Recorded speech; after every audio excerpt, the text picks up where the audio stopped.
Hi everybody, we're live in the Hollywood Hills here in LA for E3 2018. My name's Ed and I'm the Senior Community Manager at Frontier Developments, and tonight we're going to take you on a deep dive through Jurassic World Evolution. We've got giveaways, we've got 3 copies of the game to give away and an exclusive Xbox One X which is branded Jurassic World Evolution, so stick around to find out how you can be in for a chance to win that. We also have interviews with the developers, we have interviews with Jeff Goldblum himself as well. He's not here, we recorded it at the end of last year. So hey, welcome to the Jurassic World Evolution live gameplay premiere.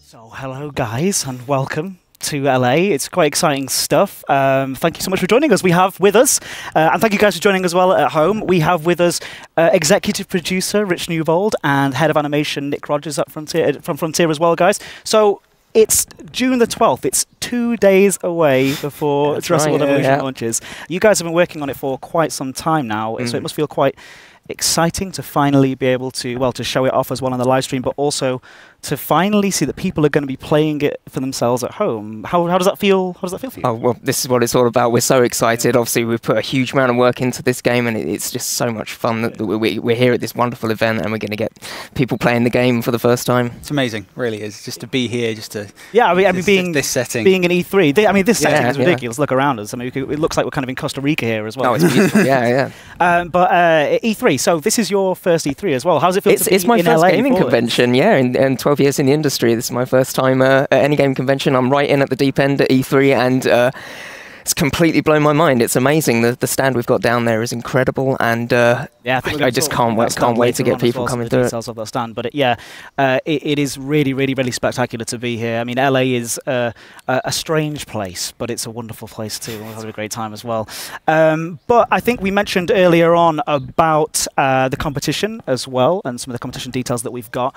Remember, if you can use the hashtag Jurassic World Evolution, and either on Twitter or Instagram. So listen carefully. This is the competition. If you want to win this amazing Xbox One X, which is branded Jurassic World Evolution branded Xbox One X. I think we've got an image of it there. I mean, look at that. And unfortunately, Frontier Developments employees can't enter, so you guys can't. That's it. Very sorry. But if you're interested in winning and getting your hands on that, all you have to do is go on either Twitter or Instagram and tell us what your favorite dinosaur is. Use the hashtag Jurassic World Evolution and just tell us what your favorite dinosaur is. And then at the end of this live stream, so make sure you stick around to the very end, we are going to pick a winner and announce it live here on the stream. Very fancy stuff. Very fancy stuff indeed. But without further ado, we said we were going to show off some extensive gameplay today.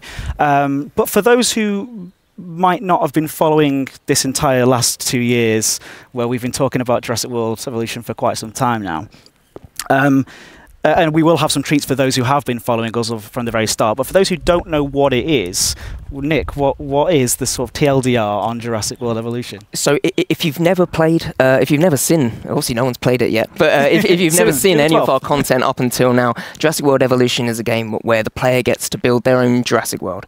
You take control of each of Les Cinco Muertes, which you might know from the Jurassic lore, and turn by turn you build your own park on each one, and you try and get guests to come along. You create your own dinosaurs, you build up all the facilities, and you just try and manage the chaos of looking after these ancient beasts. It's wonderful, so hopefully everyone's going to enjoy taking a look at that now. Yeah, we're going to have a look. So Rich, the first place that we're going to, the first island, it's this, well, the second level of the game, isn't it? Yeah, we're on Isla Muerta, which is the second island that the player's entrusted with in the game. So once they've kind of found their feet on Isla Matanceros, the first level, they get given Isla Muerta. It's a different playable area that has a lot more challenge as well. So it's an island that has a lot of storms coming in, so every now and then a storm might come in, cause some damage, and it will upset your dinosaurs as well. So it's just more of a challenge for the player, and this challenge builds throughout the game as well as they progress through all the islands. Fantastic. Well, let's load in. Let's get that gameplay up there. Here we are. This is a beautiful Isla Muerta, which translates to the Island of Death, which is the perfect place for a theme park. But as you see, it's got these gorgeous sunsets, it's got this lovely beachside location, so it really is a really gorgeous looking island. And you can see there's some of the parks already built here, and we've got some of our dinosaurs already knocking about. Yeah, so the dinosaurs really are you could argue they're the true star of the show. Definitely. Yeah, absolutely. Absolutely stunning. And I was going to say, basically, this, I mean, it's fundamentally a top-down management game, Jurassic World Evolution. So the fact that the dinosaurs look as good as they do kind of is absolutely amazing. You guys have done an incredible job bringing I think I might be slightly biased, but I do think they're probably the best-looking dinosaurs ever in a video game. That's very kind of you to say so. But yeah, obviously, this being a Jurassic game, it had to be all about the dinosaurs. And when we first started making this game, we set our visual target really at the films, and we wanted to try and bring the visuals of these dinosaurs as close to what people recognise in the films as possible. So our art, animation and audio teams have put a gigantic amount of work into making sure every tooth and scale of these dinosaurs is accurately reproduced, and then we've got this the animation team have just done an amazing job of bringing this to life, and we've also got this incredible audio, and it all comes together, and we've got these beautiful looking dinosaurs. There's the Dilophosaurus there munching on some meat as well. Absolutely. Looking very pleased with herself. And we can also bring up the statistics of the dinosaurs as well. Also we can, well, first of all, at the very top, you've got the name of the dinosaur there. So why don't we involve the chat for the first time as well? Why don't we get the chat to pick the name of the first Dilophosaurus that we've looked at here? I think that's some chat suggestions, and we can read it. So let's better than DLP. We should call the Dilophosaurus, and then we can bring it up bring it up here as well. But yeah, talk us through the stats. So what are all these stats all about? Dinosaur welfare, super important, right? Yeah, so it's a game about managing your facilities, and they're made up of your dinosaurs and your guests. Your dinosaur welfare is made up of a few different statistics, so the basics like health, their food, their water, if they're hungry or thirsty, and then their comfort levels. So each dinosaur has different levels of grassland or forest that they need in their enclosure, so how much space they need to roam in. They have a population level as well, which is how many dinosaurs or in total they're happy with in their enclosure. And social, which is how many dinosaurs of the same type. Each dinosaur has different values for that. So some are social dinosaurs, some are quite isolated type dinosaurs. So the T-Rex doesn't like anyone, so her enclosure needs to be just her, otherwise things are going to go wrong. So it's the chat have chosen the name for the dinosaur, by the way. It should be Nedry. And apparently they have chosen Nedry. Well, that's wonderful. That's a very topical name. That's lean in here. Let me just pop that in there. Yeah, there we go, Nedry. Perfect. There we go. A great start to the live stream. Thanks, guys. Thanks, everyone in the chat for that. All right, so why don't we take a look at, well, first of all, what do we need to do? I want to know, how do we get here in the first place? How does the player get to the second level? What do they have to do? How does the mission system work, essentially? So the player gets to Isla Muerta by succeeding on Matanceros. So once they've proven themselves on Matanceros, and there's an island rating that each island is rated against. So once you've unlocked a 3-star rating, you'll get given the next island of the 5 deaths. And the rating is made up of a dinosaur rating and a facility rating. Very cheery names are being chosen there as well for this. 5 deaths, the island of death. The island of death, yeah. So, well, it's always like a little hint about what we're doing. Party island. And the Hammond Foundation are entrusting you with these islands, these facilities, to rebuild the Jurassic World And the Hammond Foundation is made up of 3 divisions. So there's the Science Division, the Entertainment Division, and the Security Division. And each head of that division has their own agenda. So they're asking you, as the Director of Operations of these parks, to build facilities to look into dinosaurs in different ways. So science is all about the authenticity of the dinosaurs, making sure they're as authentic as possible. Isaac, in charge of the Entertainment Division, is all about tourism. He wants it to make a theme park. And Lambert, who's security, is all about testing dinosaurs for combatant use, making sure that our response to them them escaping is up to scratch as well. So managing the danger involved in keeping these dinosaurs. And each division, you have a reputation with each division. It's like a trust level. As you complete contracts with each division, which are like one-step objectives, you get access to new unlocks or new missions. So we have different missions or dinosaurs available to each division, so you can. That could be new dinosaurs, new technology, new buildings, and some of those are only accessible if you have sufficient reputation with those divisions. The opportunity has presented itself. Dr. Doers, and every now and then they'll get in touch with you and offer you contracts. You can then choose to do those contracts, or if you want a bit busy at the moment, you can come back and request some new ones. Each division will give you opportunity to complete those. Those contracts increase the reputation, which then unlocks missions as well, which I think we have some unlocked already. It's worth mentioning as well and reminding people, in order to win the console, you have to use the hashtag Jurassic World Evolution on Twitter or Instagram. Tell us what your favourite dinosaur is, very simply on Twitter or Instagram, and use the hashtag hashtag. Not in the chat. There are going to be some separate competitions in the chat coming up as well. So to win the console on Twitter or Instagram, name your favorite dinosaur and use the hashtag Jurassic World Evolution. So talk us through, which mission are we going to go for today, Nick? I think we should go with science mission. I think it's a good one. I think it's a solid one. And it's a good place to start. I think preparing for the sick dinosaurs can show a little bit about how you look after your dinosaurs as they come in. And yeah, I think it's going to be a fun one. Let's pop that one up. I'm glad to see you overcame Dr. Malcolm's reservations. And we'll let Dr. Dewar I don't know talk us whether through he it. is overly cautious or just looking for the chance to say I told you so. Maybe it's both. Regardless, I think that together we'll get this done. So it looks like she's going to send us a sick Diplodocus to look after, Okay, or so Diplodocus, as I if you're that way inclined. Yeah, I We think have I'm a a disease Diplodocus kind of Yeah, I think I'm moving towards Diplodocus. But Prepare for it. Let's get All to right. work. I don't know if the chat can actually see the top right corner there, but we have got the characters coming in and talking. So if we could sort of maybe get rid of, just show the gameplay on its own. Yep. Thanks. There we go. So we're going to prepare a little area down here for our Diplodocus to land in. So we've got somewhere for her to live. Good stuff. And I know that Rich was talking through this earlier, but maybe you can talk through while you're placing it down as well. So all of these are different depending on the type of dinosaur that you're putting in there. It'll have different needs, different things. So we know, because we played this mission before, the Diplodocus needs a lot of space. So make sure that you're making a nice big enclosure. But also worth mentioning as well that Rich is using the Xbox One controller as well. We are playing it on the PC today. More space. More space. More space needed. Really big. You know there's going to be more space Extended needed. space. Let me extend it out a bit. Yeah. Oh, it's Rich's top tip. Rich's first My top tip is, go on, Rich. if you're building an extension, is to build the extension first and then knock the wall through. Okay. Especially if there's dinosaurs involved, because that way you don't leave a big gap. Or you to can do escape. my method, which is knock down the wall and then test yourself on how quickly you can rebuild the fence before the dinosaurs get out and get everyone. This makes things So it depends. even more exciting than Or already is. Maverick. That's the Maverick. So you've got the dinosaur coming in about 10 seconds time. That looks good. You've made a nice little space there. You are missing food. I was going to say, well done. Some food. I think we do a bit of forest as well. I know that a lot of the herbivores like having a bit of forest around. Oh, there we go. Ready. We are ready. We're ready. I say we're ready. I think we're ready. I say we're ready. Bring her in. En route to pick up the asset. Right, while we're doing that, can we talk through some of those characters as well? So do the characters have a... we saw Cabot Finch there, or heard him at least, coming in. Do the characters have a sort of interaction with one another, like a back and forth, that'll move through the game, sort of a storyline? Yeah, definitely. I mean, the different divisions, they want you working for them and not for the others. So you'll normally find that if you're doing too much work for one or the other ones might get a bit disgruntled.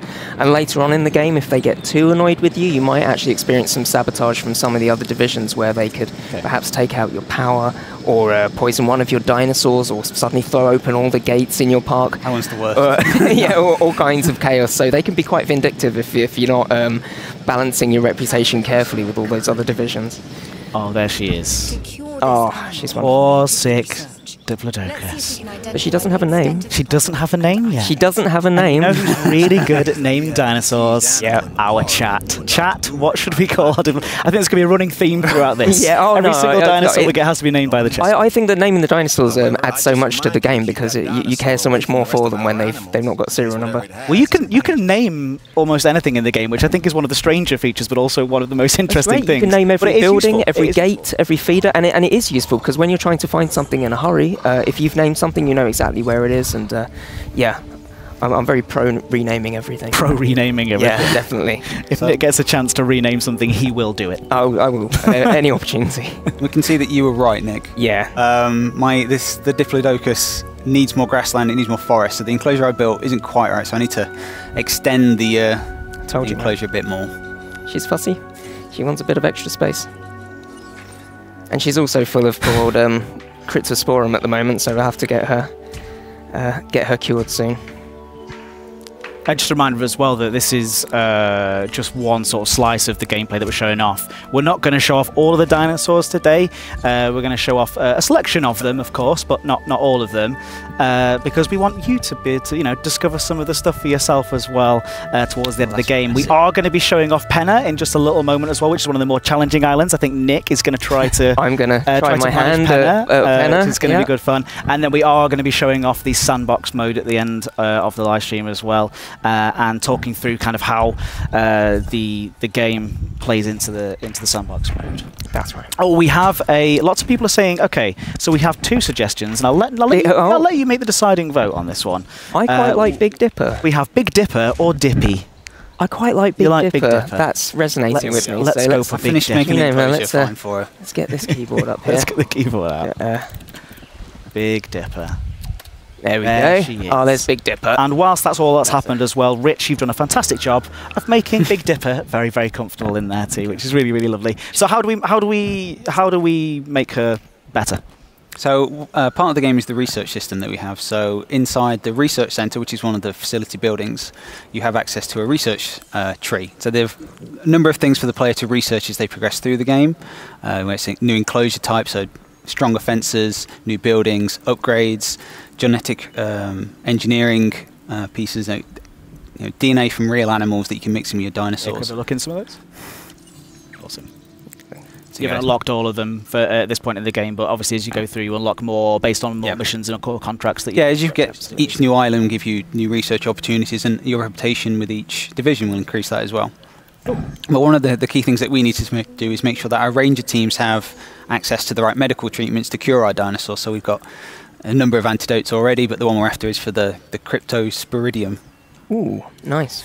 Thanks. Nicely done. So whilst that's researching... Richard, I don't want to alarm you, but your hotel and Hammond is on fire. I don't know how that happened. No, a storm happened while we were chatting earlier. Oh, right. And quietly took out a couple of our buildings, but we'll maybe worry about that a bit. Well, one of the things about Jurassic World Evolution I enjoy in particular is that it is a very hands-on management game. Everything has to be managed manually. You can't set things up to be done automatically. You can, and I'm sure we'll see during Penna, I'm sure we'll see when you have to set tasks to certain teams that they go do things while you also do things manually. But everything is done by hand, and I think that's one of the sort of the most satisfying challenges is clearing up those top red things at the top there and just getting rid of those and seeing those clear away and just feeling good that you can get back on track managing your island now. So there's several different layers to the management. So you run the park as a whole, but you can get right the way down into individual shops and individual buildings, and you can set the price of the food and all that sort of little micromanagement sort of thing, or you can actually get right down and drive the Jeep yourself and go and fix everything manually, or you can get the AI to go off and do it for you. So there's lots of different ways that you can manage the island. So there you go, so Richard's going to repair the hotel. Currently, Rich, and it's a lot of fun just to buzz about in the 4x4. There you go, and we've managed to unlock the research that we needed as well for the mission. Oh, excellent. So the next step of this mission is going to be actually to get in there with the ranger and heal this sick dinosaur, our Big Dipper. I have forgotten to add gates. Okay, we will need gates, otherwise we're not getting to her. Unless you want to stand at the fence and shoot through. So we need to just clear a path for the ranger team as well, just to make sure they can get in. Here we go. Looking good. We'll leave the water there because we can drive through, it's only shallow. And then, the ranger team is one of the 2 operations teams that the park needs. That building's also on fire. That building is on fire, Nick. Thank you. I don't know where you might want to address that before we move on. Let's prepare the ranger station whilst we wait. There we go. And you've got a dinosaur with low health now as well, just letting you know. Thanks. So the pressure's on. Pressure's on. Oh, that'll be the dinosaur that you're trying to. So if you left the dinosaur, if you left Big Dipper for too long, she would pass away. Yeah, her health would keep going down until she eventually passes away. And the other risk that you run when you leave a diseased dinosaur around is that the disease can spread to other dinosaurs, and you can end up with an epidemic, and that can turn really bad really quickly. So it's in your interest to treat them as quickly as possible. Excellent. Good to know. Where is she? There she is. Looks fine. She looks absolutely fine. Well, you say that. Look quite sad. You can see she's got a bit of a droopy neck and droopy tail. You can see the sickness is taking hold a bit. You need to medicate the animal. If you can't hit her with the dart, I've never been so nervous. you have to get this right.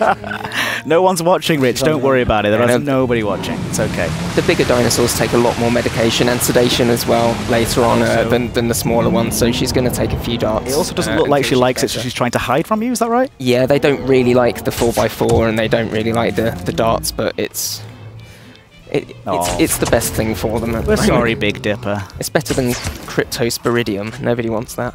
No, that's riddled with Cryptosporidium. Yes. Touch of it. Nice job. You're doing it, Rich. Look in the chat. Give Rich some credit here. It's a bit of a nudge. Can you get a bit closer? Yeah, and it's worth mentioning as well, because remember, not everybody might have seen this before. You are obviously doing this all manually, or doing this all by hand. Yeah, on time. And you can also get the AI to do this. If you're too busy to get there and do that manually, you can add a task and just send the ranger team off to do something like that. You could refill the feeders, medicate dinosaurs, fix buildings and fences. You can set all that to happen with these commands here. Acknowledged. There you go. As you are. So, right, while we're waiting, we've got another sick Metriacanthosaurus arrival coming through. Yes. Why don't we talk through, say, for example, we wanted to just get a new dinosaur. How would we do that from scratch, basically? Okay, so the whole loop to create a new dinosaur, it all starts at the Expedition Center. This is where you send out a team to dig sites. Oh, just let Isaac say his bit. And so... not now, Isaac. Oh, not now, Isaac. So you send out your dig teams to these various different dig sites. Now, these are all based on real-world dig sites, and the dinosaurs that you find there are based on the real fossils that you'd find there in real life as well. So you'll go there, you'll set out your teams, they're going to dig up some fossils, and they'll bring them back to your park. From there, those fossils go on to the Fossil Center, which is this next screen that we're going to show here. And you can see that you've got different qualities of fossil here that come back. The best quality fossils give you the most amount of dinosaur genome, which is the value you're trying to build up on the right. Now, when you've completed more than 50% of a genome, that's viable to create your own dinosaur at the Hammond Creation Lab. But the more complete your genome, the stronger your dinosaur's base stats are going to be, and the more likely to be successful that dinosaur creation process is going to be. Amber is obviously the best thing that you're looking for. You know, that's going to be any fossil any day of the week. You get the best DNA. And if we just have a look at the Hammond Creation Lab, this is where your genome research goes into fruition here, and you can actually incubate your own dinosaurs here. So if we have a look, you'll see a few of the ones that we've got enough of the genome for now. Should we get the chat to pick who we want to try to create here? Yeah, why not? Yeah, why not? Yeah, who would it be not? for you? This is a democracy. Because of course, remember to use the hashtag Jurassic World Evolution on Twitter or Instagram to enter into the competition to win that branded Xbox One X. Basically, all you have to do is tell us what your favourite dinosaur is. So while we're waiting for that to come through from the chat, Nick, what is your favourite dinosaur? Well, when I was a kid, it was Deinonychus, because it predated the discoveries of the Utah Raptor, and it was the one closest to the raptors in the film. Then for a lot of the time, it's been Parasaurolophus, but I recently saw Fallen Kingdom, and I've changed. Now, I'm not going to say what my favourite is now, but because I don't want to spoil the film for anyone, but yeah, Parasaurolophus up until now, but it's changed now. That's it's cool. Changed. So yeah, as we can see on the screen, these are kind of the options you've got currently available on this save, because this is a save that Richard created earlier. So obviously we've got the Triceratops, we've got lots of love. We've got something coming in through now. For the Raptor. Oh, for the Raptor. I think that's a good Raptor, apparently. Yeah, and fair enough. No. I think we should put it in. This is my lovely herbivore pen. Yeah, put it in the herbivore pen. We could ask the Yeah, I think we all know what the introduce Velociraptor to the herbivore and just see what happens.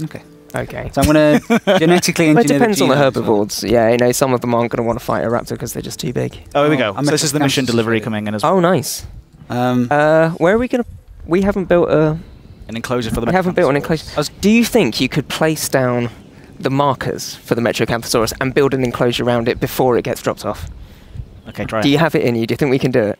Also, but it needs to be a big enough space for it to be big enough. Yeah, you want to do it outside. No, this is what I mean. This is why I want Rich to do it. Rich. He'll be fine. I think he's got it in him. Okay. Well, I believe in you.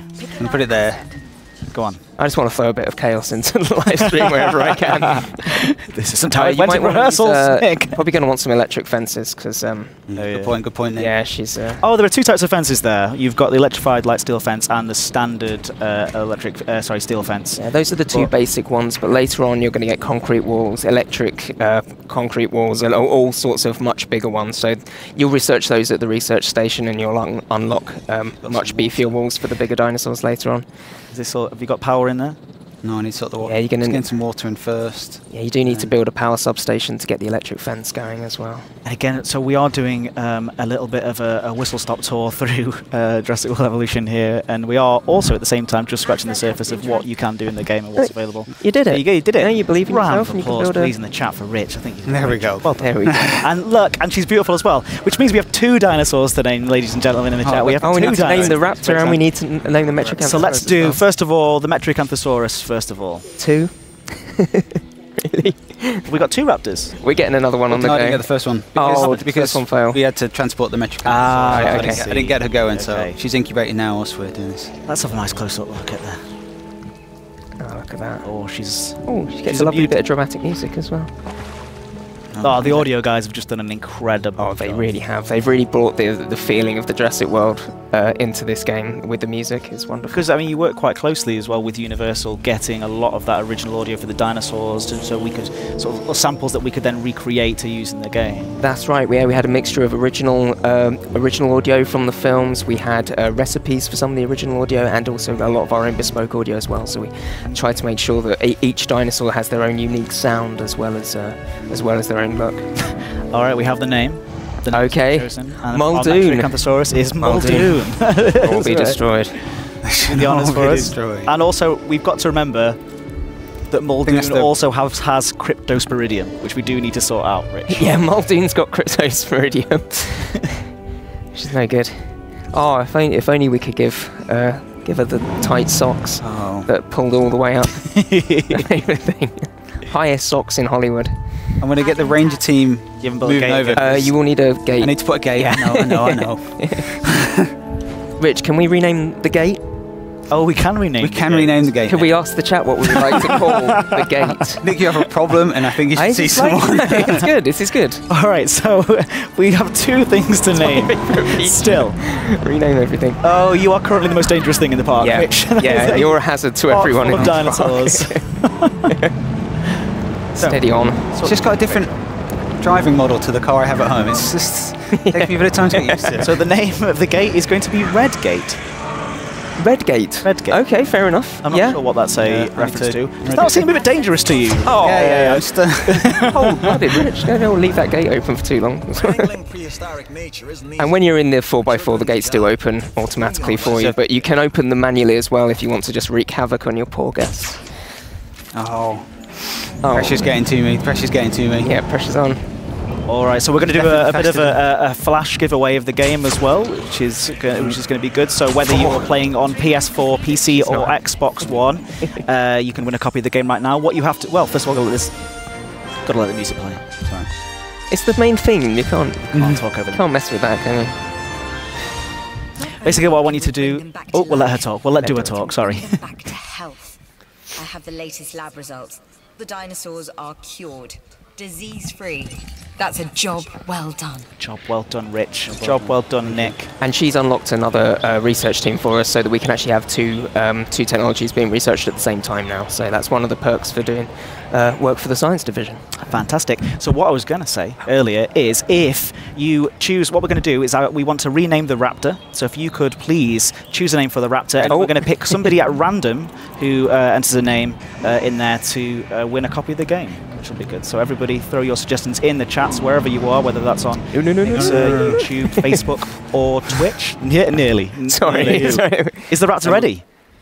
Yeah, so much. Nearly. So how long do these take? Do these can this change how quick that you can get the dinosaurs out there, or is it something that's? Yeah, so each dinosaur takes an amount of time to be incubated. What you can do is we have building upgrades. So a lot of the buildings have upgrade options, so you can change some of the key values of that building. So on the Hammond Creation Lab, we can increase the success rate, or it's under. or it's this one. Yeah, if you've got the creation of the speed that they get created, then the viability of how likely you are to get a successful one, and the other things. But they all come at a bit of a trade-off. All the buildings have these upgrade options as well, so there's a lot of things for you to unlock and then add to your buildings to speed up the efficiency of your parks. So our Raptor's ready to go. Are we ready? Let's have a look. Where is she? Oh,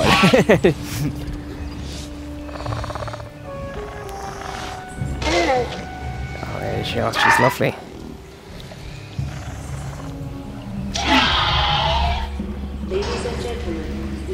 Terrific. Oh, you got an achievement for that. You got the clever girl achievement. Excellent. Well done, Rich. Got the cheese. So we do have a winner. We've picked a winner, a copy of the game. We have Jacoboy on YouTube. Thank you so much for entering. You've won yourself a copy of Jurassic World Evolution, whichever platform it is that you play on. Just let us know. All you have to do is send us a DM from your account to the account that you're watching it on right now to let us know which copy of the game that you need. So Jacoboy, Jacoboy wants to name the Raptor Blue. If only there was a way to avoid this. Which, yeah, we'll call only it there was a way for us to avoid you putting a Raptor in this. I think it's good. I think it looked like it was slightly overpopulated in there anyway. Yeah. If anything, we've just restored the balance.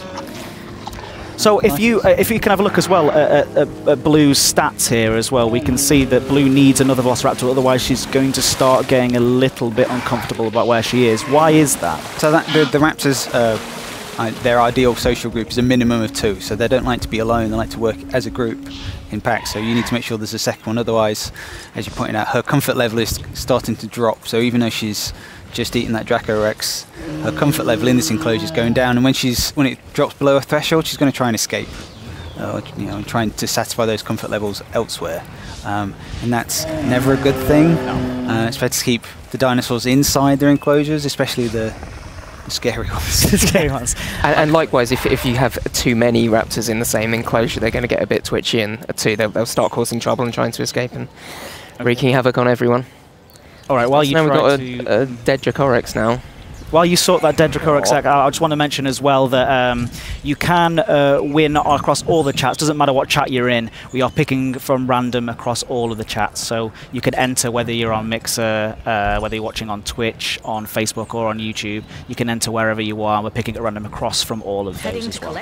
So yeah, please do keep entering. We've got some more giveaways coming up, so do keep watch out. And also remember that Xbox One X exclusive Jurassic World branded Xbox One X will be giving away at the end. All you have to do is tell us what your favourite dinosaur is. Tell us on Twitter or on Instagram using the hashtag Jurassic World Evolution. So, what did you just do while I was talking? So I used the ACU team, who are the second operations team in the park that are there to help you manage these facilities. The ACU team are all about tranquilizing the dinosaurs, keeping them under control if anything goes wrong, but they're also there to transport any dinosaurs, so they help move your dinosaurs from one enclosure to another, or if one of them dies, and they do die of old age, they do die a nice way.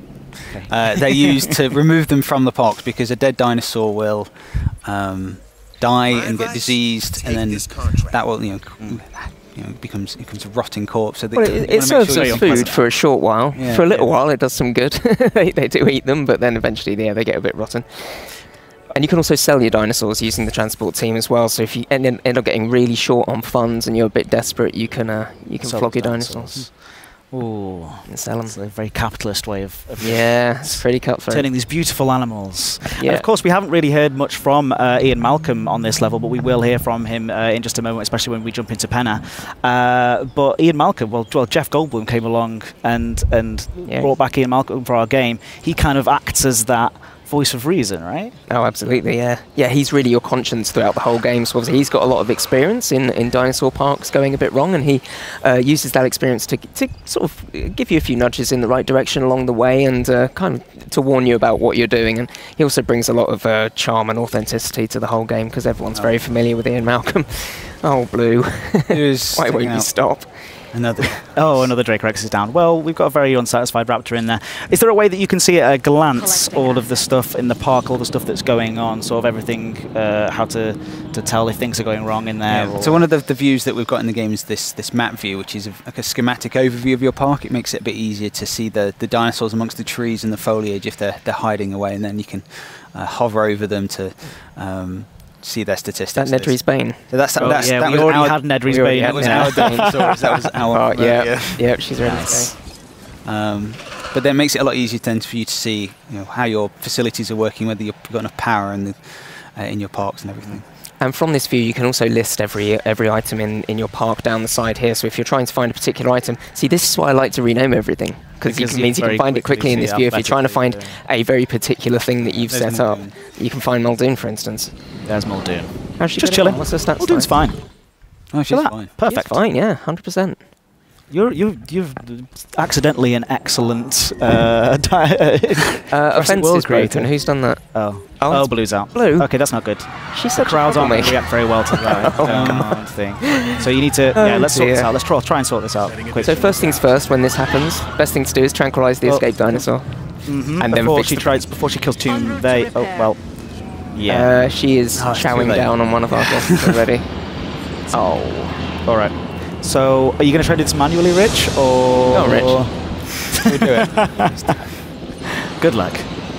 Let's do a runner. Oh dear. I think it's too late for this guy. That's good. No, you got it. I think you got it. Get him. No. Oh, you couldn't save him. There you go. And then she's going to fall asleep. Oh, look at that beautiful scene. How cute. Sort of morbidly lovely. Blue's getting comfortable. I think he's fallen asleep with his head in her mouth. Nice. All right, so then now, of course, you have to then ship her back in. As soon as you ship her back in, she's going to wake up straight away. Why don't you put her in with... I think she would be happier with the other with the other carnivore. Okay. I think we're going to put it with the Metrocanthosaurus. No, I think put her in with the Dilophosaurus. Oh, it's too late now. No, I think she'd be happier with the other. She needs one. at least. I think she's less likely to compete with them. Well, she still needs another raptor, so fundamentally she's still not happy with her. Her happiness would still start to drop. And until she's happy, she'll just have an unquenchable bloodlust. Is there any way? Is there any way that I could mix Blue in with various different species to sort of create maybe a sort of the perfect dinosaur, if you know what I mean? So I'm going to build another raptor whilst we're. Oh, okay. Yeah, we can talk you through that. So inside the genome library of the Hammond Creation Labs, we have the Genome Editor, which allows you to edit the amount of genome in each dinosaur. So this is linked to how much percentage of the original DNA you have. So as you get past that 50% threshold and you're okay to build one, you get access to new gene slots as you get closer to 100%. So when we can't edit the genome in this slot until we have 85% Raptor. So we need to keep doing expeditions and extracting those fossils to extract that genome. So I'm going to alter the. I'm going to make her. Oh, well done. Okay. Yeah, well done. Did a contract. Even though multiple people just died by that's a different. I think it's because the death stopped. Yeah. Okay. Yeah, she's under control. The death stopped, and they were like, "Great, we'll give you some money." I think the contract was for Dino Welfare, and they were happy. So each gene slot, you mix in real-world animal DNA, like you can put in shark or lizard or. What could go wrong mixing shark DNA with a raptor? The shark DNA is very useful because it's good for their immune system. So you're not mixing in the DNA of a shark that makes it terrifying, because they are much less susceptible to disease. Exactly. So this was increasing the resilience of these raptors. So this raptor would make, if the disease does get out, then this raptor would be less likely to catch that disease. So it gives you a bit longer to deal with. And you can alter the attack, the defense, or the lifespan of your dinosaurs as well. So it's more efficient for you as a park manager to build animals that live longer, because they do cost a lot. Science is expensive, and it also increases the rating of the dinosaur, so it makes them more appealing to guests, because you're modifying the genome. It makes it more attractive. So I'm going to have another raptor on the go. By the way, I think Big Dipper is sick again. I might want to check on her. I think she's picked something up. Oh, Big Dipper. Oh, she's got Campylobacter this time. Oh, Big Dipper. It doesn't sound nice. I don't know what it is. But whatever it is, it doesn't sound good. Find my ranger teams, and provided we have the. Do we have the right cure for that? Have we researched that? Let's check it out. Find out.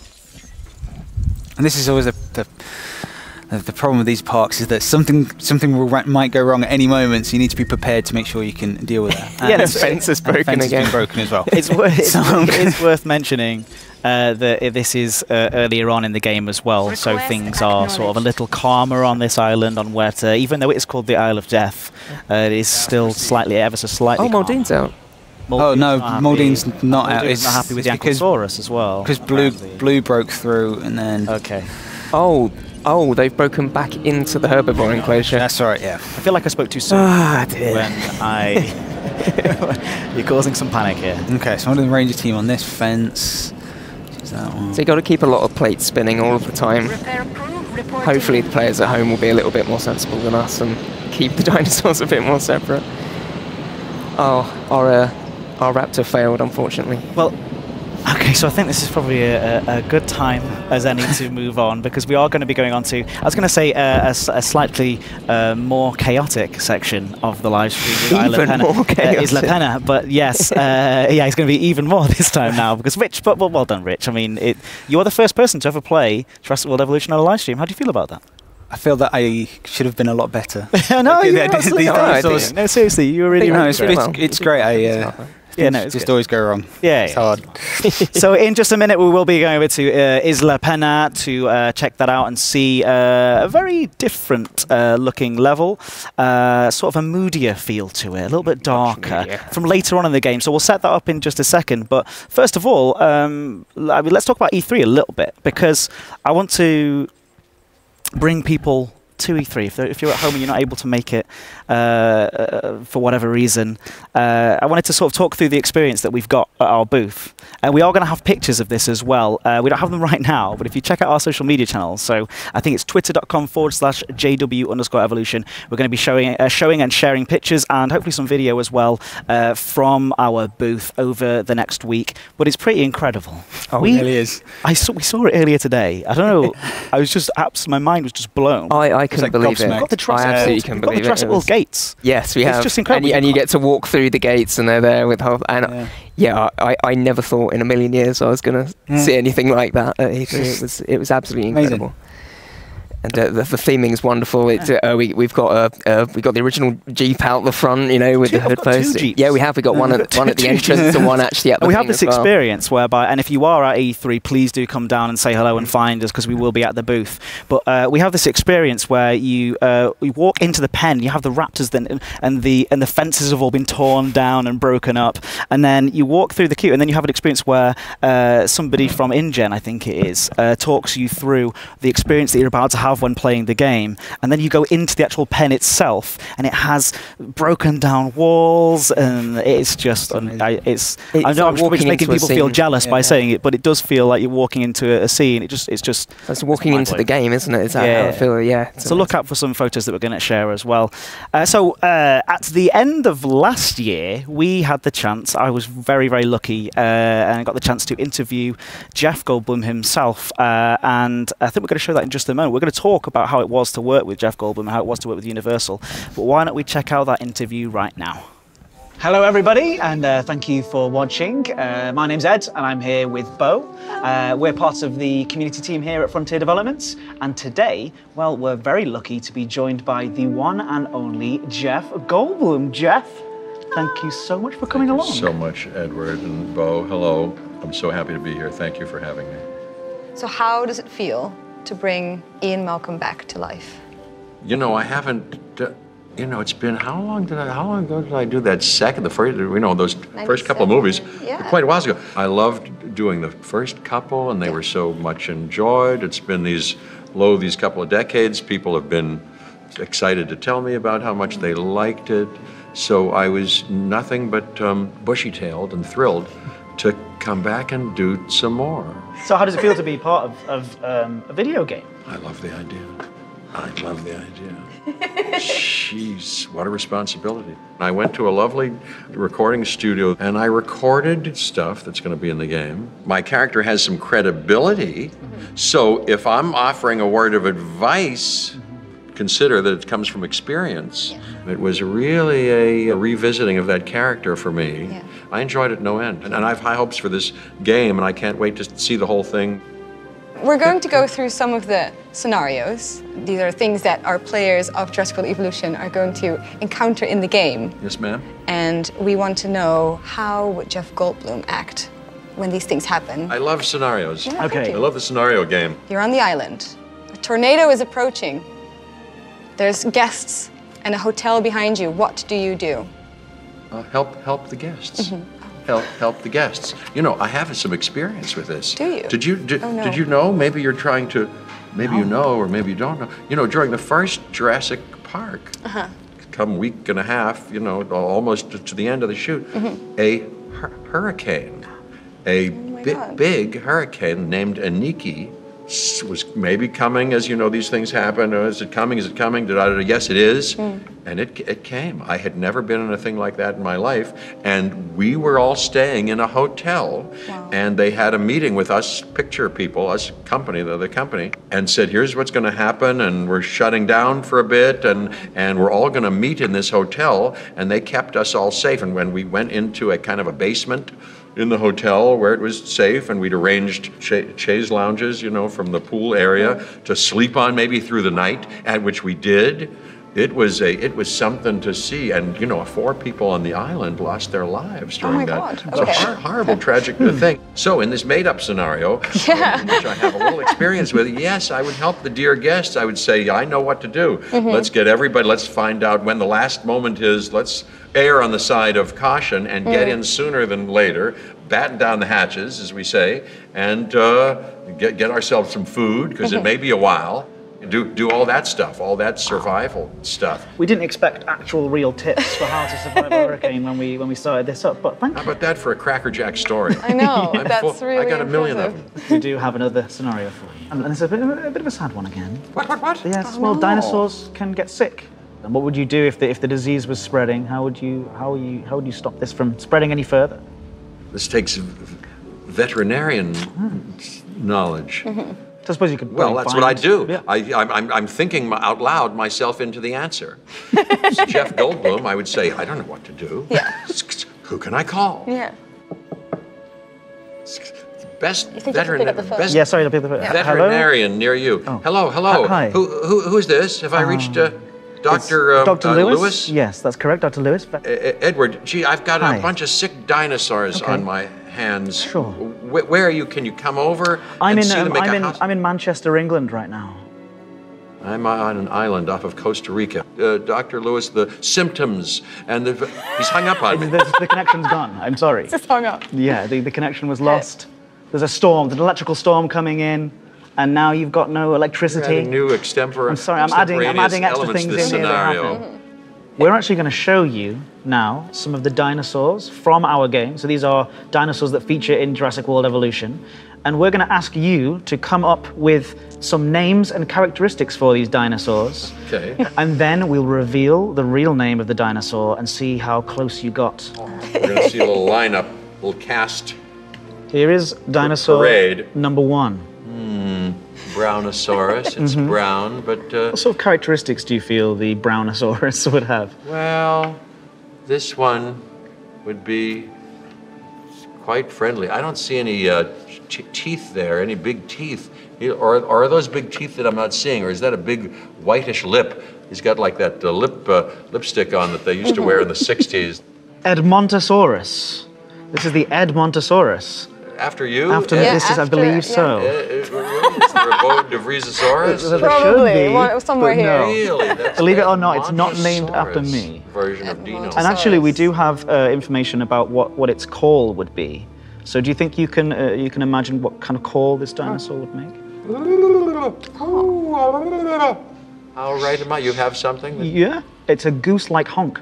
Honk, honk, Very good. honk. We have the dinosaur number 2. We've got a second one. You ready? Well, that looks like our friend the Triceratops almost, doesn't it? So this is a little elephantine, and so I would call this saggy baggy dinosaur. Saggy baggy dinosaur. Yeah. That's Saggy so baggy cute. So tell me about this. So the yes. Torosaurus, highly social because of the horns. They had to be treated with care because they were actually quite defensive over their families. All right, Toro, got Toro. Another one. Toro. Well, guy? he looks playful. He looks like he's he's in the process of making a sound of some kind. Something like that. Look at that lovely long throat, and that lovely, little feather in his cap. Yeah. Looks awful nice. He looks entirely delightful. I call him Sweet Sue. Sweet Suosaurus. Yeah. Sweet Suosaurus. So actually, the Syntosaurus has a characteristic duck bill. Yes. Can you give us your best duck face? That's very good. Ooh. That's very good. This is a wonderful set, by the way. Yeah. And look nice. at the props. Look at this. Look at this article. You see what this? Oh, I know why you put this. I thought it was particularly sort of low rent. Oh, yeah. Can we do that? Can we do a cast people, people come up to me at the jazz gig. Come here, Bo. They do say this. They go, Dr. Ellie Sattler, and I do videos. Sometimes where I go, yes. They say, will you do this with me? I go, sure, I'll do it. I'm nothing if not amenable. And I go, well, Miss here, Dr. Sattler, or in this case, Bo DeVries, just put it like that because I'm going to show you. Where do you think it's going to go? You think so, really? Well, it just stays on top. It just isn't that interesting that it stayed there? Who could have thought that? Well, has something to do with chaos there. I'm redoing my scene. I don't really know how it goes now, but something like that. Did you get anything out of that? Yeah. You were very good. Oh, thank you. Thank you so much, Jeff, for coming along today. Well, I can't thank you enough, Edward and Bo. This has been delightful. Thank you for sharing your lovely community with me. I can't. Yeah, absolutely. Thank you so much. You're so sweet. Well, we can't. Thank you, Bo. We can't wait to see you in the game as well. I can't wait to see how it all turns out and see if you like it. I'm so happy to do this. The lovely Jeff Goldblum there, absolute legend. Yes. And I've never seen that interview before. That's the first time I've watched that interview.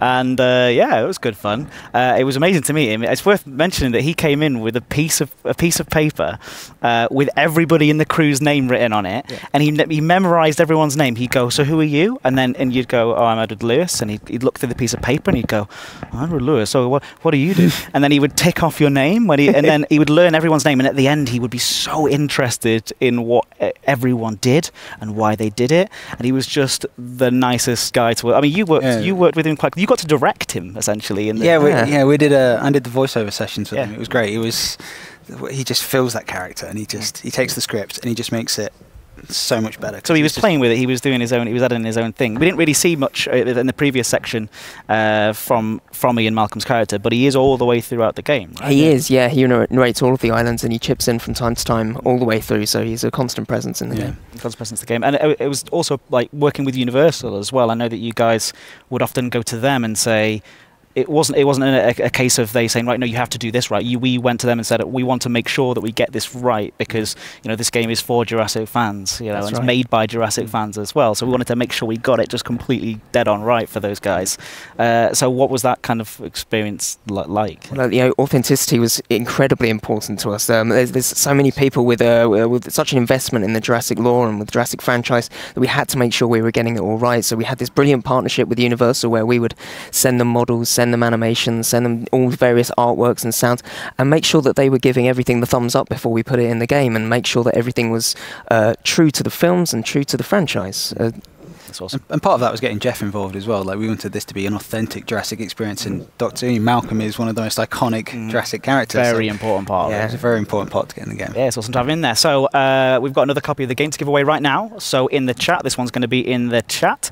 So we need hashtag Life Finds a Way. Nice and simple. Whatever chat that you're in, we're going to pick one at random across all of the 4 chats that we're going live to today So hashtag Life Finds a Way. Nice and simple. Put that in the chat, and we'll be picking somebody at random to win a copy of Jurassic World Evolution, regardless of what platform you play on, which will be nice. So while we're waiting for those to come in, and we're waiting for the winner to be chosen, why don't we jump into our next segment of the gameplay? Okay. So where are we going to? Is it Rich is going to hand me the pad now? I'm going to take the pad and go into one of the harder levels in the game on Isla Pina. So here we go. So Isla Pena is the Isla Pena. Isla Pena. Sorry, I said Isla. I got the wrong one. Yeah, I'm sorry about any wrong pronunciations that we do tonight. Okay, we can't get them perfect every single time. We're trying our best. We try.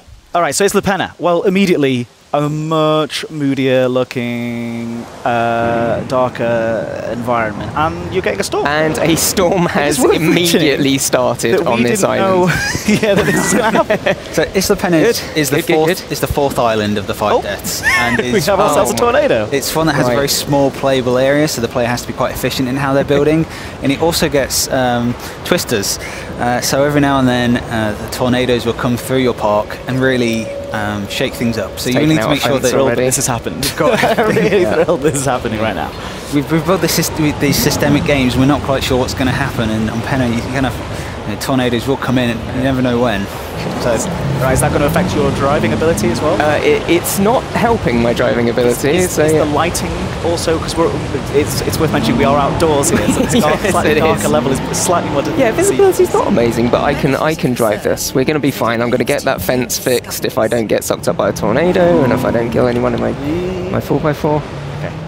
Okay, so I'm going to pop in through the fence here. I'm going to try and fix as much of that broken fence as I can before everyone gets out. Loose already. Oh. Okay. Is that a good idea? Oh, I'm caught in the tornado. I can't drive. You'll be absolutely fine. Oh, this all looks great. It's all going very well so far, Nick. All right, okay. I'm just going to... I tell you what, I'm going to let the AI take control of this. I'm going to get a second team involved while that tornado just smashes everything up. I'm going to get them only up over there. 3 dinosaurs. Only 2 dinosaurs. You wouldn't be saying that if that dinosaur. Multiple ranger teams doing different things around your park, and you can then get hands-on if you find yourself much quicker than them as well. So there's the game. Oh, so. That's the worst one. Oh, hey! T-Rex is out, and she is a danger to guests, as you might imagine. And she's hungry. So first thing I need to do is get my ACU helicopter involved and get her tranquilized. And I believe we've got another one that's escaped, which is our... Who's this? I think they're Deinonychuses. Is there Deinonychus down there? Oh, yeah. Oh, lovely. Yeah, screaming, someone's getting eaten down there. Follow the screams, Nick. That's always follow the screams. This isn't going to go well. There's actually another one. But luckily, I was about to say, luckily your power seems to be on still, which is... I've managed to keep my power, which is good, because when those big tornadoes come in, if they take out your power supply, everything really goes downhill from them, because then you lose the ability to send out your ACU teams. We saw that from the first film in the franchise, that as soon as the power goes down, that's when all your security goes down. Oh, there we go. We've got a Deinonychus hiding down here. Get them on the list. So you're setting this all to do this manually while you try to manage the other things. Right, although I might get in the helicopter, and let's see where the helicopter is. See if I can do this manually. Good luck. Because I just fancy a go. Again, it's a lot easier now the storm's finished as well. So yeah, if the storm's going, the helicopter's a bit tricky to fly. Where is she? There she is. Just oh no. That's not. That's. Oh no, I think the AI might have actually already tranquilized her, and it just kicked in. So I'll head off this way. Off in my merry helicopter. And yeah, so if you are just tuning in for the first time, yes, you can fly the helicopters yourselves. Yes, you can. You can fly the helicopters yourselves. You can fly the 4x4 yourself. You can fly the 4x4. You can fly the 4x4 if you're that way inclined. If you use the terrain tools to create a hill, you can drive it over that. Oh yeah. That's nice save, Ed. That was one of the key things we wanted. The game is a management game, but we wanted to get up close and personal with these dinosaurs as well. And it's very satisfying to deal with the chaos caused by the dinosaurs yourself. There she is. Good luck, Nick. Too late for that one. What a shot. Just wait till you... Yes. I can't. Patience. I'm panicking. Air Trigger Rogers, that's what they call him. Okay, your money is also falling, I've noticed, and also your rating, the park rating, has dropped to half a star. I can't see why. Yeah. It's so I think she's asleep now. I must say, I'm very, very sorry. I should have ended this competition ages ago. Stop the competition right now, because apparently the chat is still going mad with the hashtag. Do apologise. So the winner is on Twitch, WhisperKid. So WhisperKid on Twitch, get in touch with us. You send us a DM from your account to the account that you're watching. The reason why you've got to do that is so that we can verify it's you, then we can get your details and use it just for sending out the competition prize to you. You've done well. So 7 nodes over. Yeah, but good. Nick's done really well. The money I think is I've cleaned this dropping. place up. Yeah, but if you look at your money now, We have got a broken building. If I pop to the schematic view, I can see I've still got a broken fence over here, which I should probably sort out. where did you put your? Did you put the? Where did you put the dinosaurs? Back in the right place? I have not given enough thought to where I put the dinosaurs back. You just wanted to put them back in a place. I put them back into the nearest enclosure, and I now realise that could have been an error on my part. But it does have a beautiful look, this island, as well. And does every one of the islands have a sort of different look and a different feel to it, a different challenge as well? Talk through what the challenges are. Each island has a different setting, as it were, just to make them all feel different and unique. And they have different playable areas, and so they all have different challenges. Some have, like Pena has tornadoes that might happen now and then. Some of them have higher power output, so power outages. So your power stations might get on the fritz a bit more often. One of them is built around a failed facility. So on that island, Tecano, you don't have any money to start with. Can you name all of the islands? You can't, unfortunately. No, can you name all the islands as well? No, can Rich? No, as in you personally right now. Oh, me? Yeah, do the quiz. Matanceros, Muerta, Tecano, Pena, Sauna, and Isla Nublar. Very good. Thanks. I just shut my eyes. I had to go to the inner place then. It's good. It's good stuff. Well played. So Whisper Kid, make sure you message us so you can claim your prize. So I've made a terrible mistake. Where did you put Where's all your money gone? I have put you put it in my T-Rex in with the herbivores. It seems, you seem like the chaotic element to this live stream. I'm not really I think it's more dangerous than a tornado. We're losing money fast, so I'm just going to check the finance screen and see where I'm losing my money, and it is going into guest injury lawsuits, which is costing me $500,000 at the moment.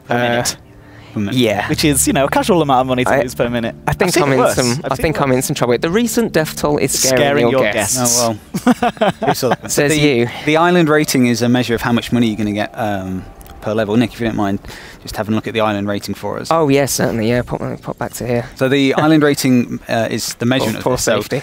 The dinosaur rating, which is how much your guests appreciate your dinosaurs, so making sure there's a lot of dinosaurs. Catastrophic guest injuries. Nick. Make sure that their welfare's fine and there's lots of variety. And as but they're satisfied. They're satisfied. They've got enough to eat. In the facility rating, it's made up of safety and how satisfied if there's enough space, if there's enough hotels, or if there's enough food or drinks around for them as well. So both of those ratings feed back into the island rating, which dictates how many guests your parks get. So it's to be like a travel rating, as you were, and then that will dictate how much money you make per minute. So Nick has a sick Taurosaurus. She's got rabies. She has rabies. Oh dear. So her health, and then she's got rabies. That's going to make her a bit more. I think it's time for. And the T-Rex is out. I think the T-Rex is trying to. This being the first T-Rex that we've shown on a live stream as well, I do think that it's time for us to. Well, you know what it is. Rename Rexy. Oh, let's rename Rexy. Okay. So what do you think? What should we go for? She is in the chat. Let us know what you think. Free at the moment. Do you want to see if we can get it under control? Let's get one on the. If the chat can let us know what they want us to rename the Rexy, that would be great. In just a moment. And while they're doing that, I'm just going to repair this fence and. Oh, look! You can see the sickness is spreading. See, I'm in real trouble here because I can't actually afford to fix anything. So you're at minus 864,000. Yeah, and so the recent death is really affecting his money per minute. So it's MPMs. Exactly. MPMs have gone. Oh dear. But she is really happy. So yeah, she's really enjoying her environment. The key bit is the danger to guests bit, which is why she's probably pretty happy. Her health, 100%. Yeah. Oh dear. I think you can see that found a. Oh no. Oh, that roar. Yeah. That roar. Oh dear. I'm now $1 million in a hole now. I actually don't think I can recover from this. I've made a series of catastrophic errors. This is good, but it could always be better considering his contract. It could always, I mean, he's ever the optimist, but he's very he needs a healthy dose of realism. So apparently Rexy by a long way. Rexy, okay then. So let's rename Rexy and then maybe have a look at what we could have done differently. I'm going to let her. People, Rexy. She can just stop eating people for 1 minute. You need to stop roaring at people and eating them. Oh, Rexy, Rexy. Yeah. And by the way, that building, whatever that is next to there, is also on fire. Just so you... It's just a fire. Right. So restaurant on fire. So let's tell you what. I'm going to restart the island. And maybe talk. Let's do this a little bit differently because that was I think it's a good showcase. No, I think you've accidentally given us a good showcase of how you can do things better. That's good, thank you. You're my spin doctor. Tonight. Really right. All right, I think we've got a nice intro here as well of the island. It also shows off the nice. Here we go. Well, let's have a listen. Nothing about this island feels right, and my instincts are usually pretty accurate when it comes to issues regarding the dinosaurs. So much of what happens on the islands is a secret. By necessity, yes, but this just feels like something else. Too cramped, too isolated. It's as if somebody is gathering up all the materials for a disaster. Tread carefully.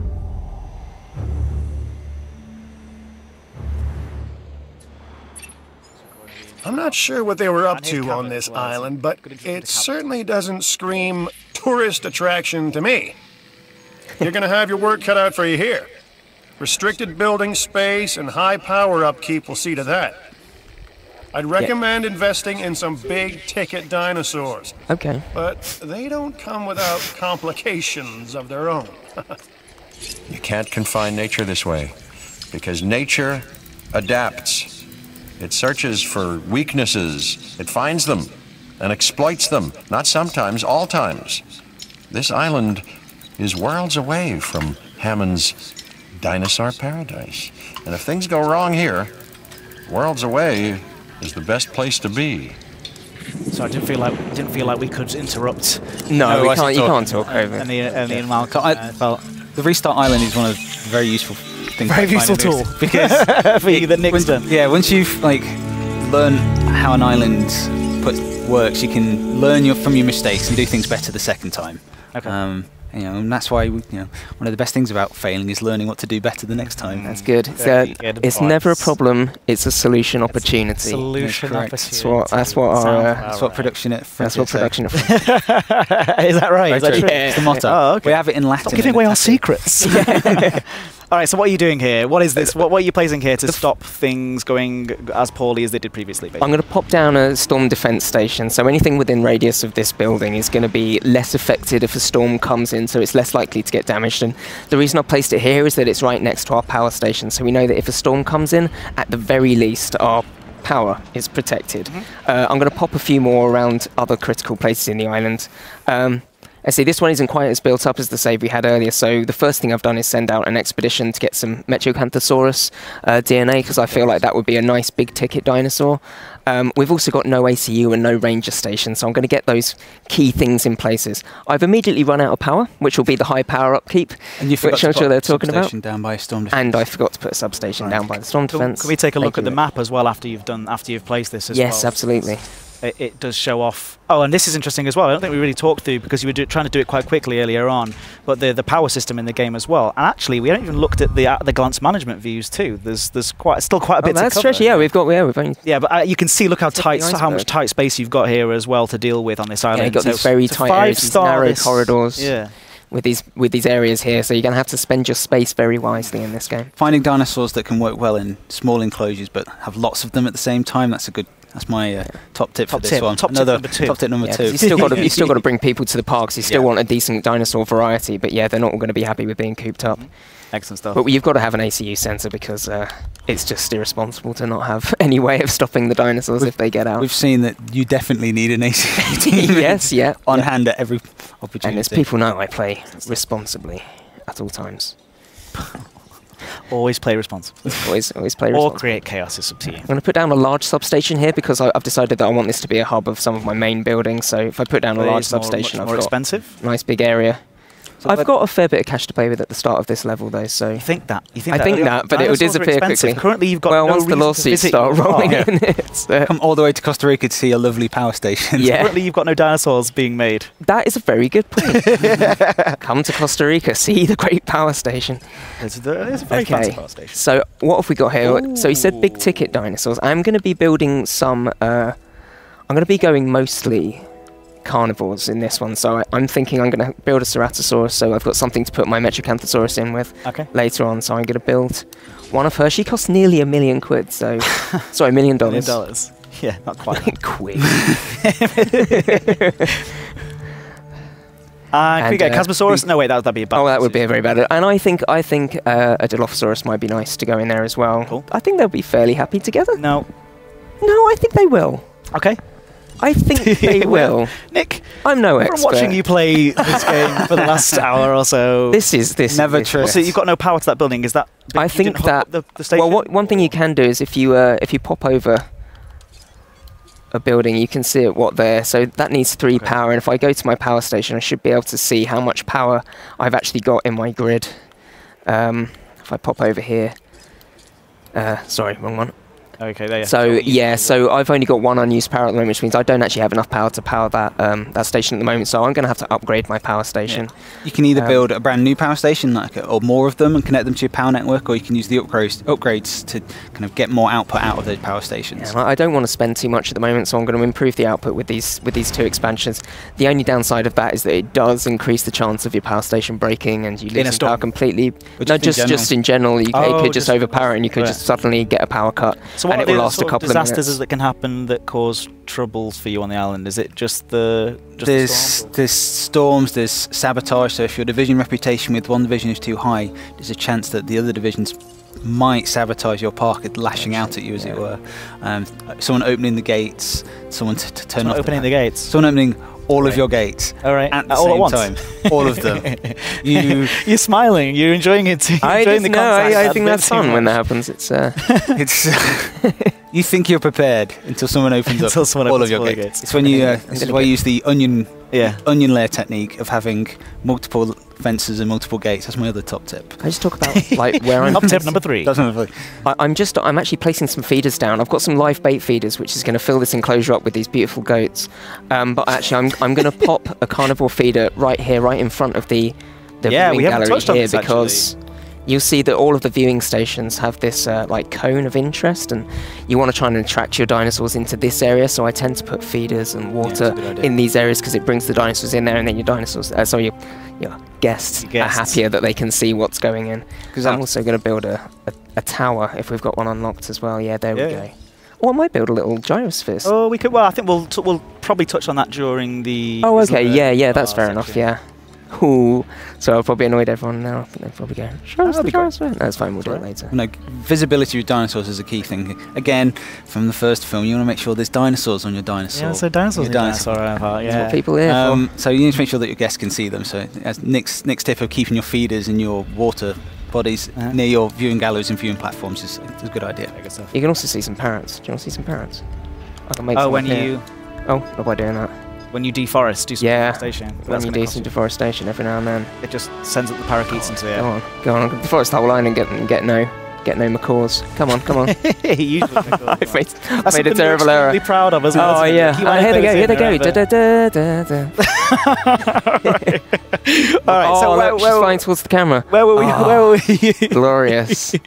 Why am I? I'm losing money. I'm losing money again. I think it's because I've invested so much. Dinosaurs. It's because I don't have any dinosaurs. I'm losing money because I've not released any dinosaurs into my park. There you go. I've got one ready, thank goodness. I've got a Dilophosaurus which is ready to come out. Here she comes. Should we watch the little cinematic for her? These all have bespoke music for every cinematic when they come out. Yeah, they all have a lovely. They're all made by our. Really adorable. And often, she's so nasty. She was the most scary for me in the first film. Like, it wasn't the raptors, it was the Dilophosaurus. Yeah, it really was. When she killed Edry, it was. I was terrified. It was the raptors with the it's definitely the raptors the venom, and it's so playful. It's horrible. We got to rename our Dilophosaurus for sure, please. Okay. Please. In the chat, you know how this works as well. now. We need 2 names. First of all, can't call it Nedry again. Needs a name, and it has to be different from Nedry. So what should we call the Dilophosaurus that we've just released into our park, into our island? Thank you, Edo. And look at this. This is one of my favourite looking dinosaurs in the game. The Ceratosaurus is a beautiful. Ceratosaurus, yeah. So, before we do move on, because we have, of course, one last segment here where we're going to show off the like in the moonlight. Yeah. Did you make a ranger station? Yes. Do you know what I'm going to ask you to do? What's that? I want you to go and take some beautiful photographs. Oh, I do. Yes, yeah. That's a good thing I built a ranger station. I've just bought 2 more ranger You've teams just as well. bought 2 more ranger teams. That's not good. Not that you're short on money already or anything. I've like decided that.